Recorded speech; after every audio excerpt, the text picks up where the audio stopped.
हाल ही में Indian premiere league IPL की trophy अपने नाम करने वाली टीम चेन्नई सुपर किंग्स के कप्तान महेंद्र सिंह धोनी के मद्दा ने अपनी शादी के कार्ड पर माही की तस्वीर ही प्रिंट करवा दी।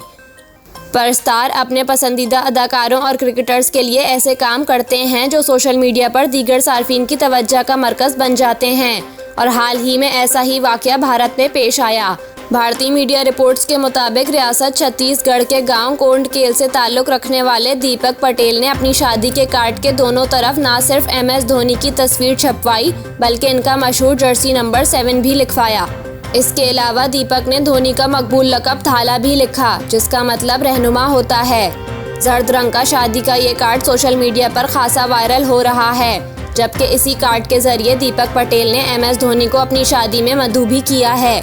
वाज़ेह रहे कि गुज़िश्ता 2 सालों में ये तीसरा वाक़या है जहां मद्दाहों ने धोनी की तस्वीर अपने शादी के कार्ड पर छपवाई है।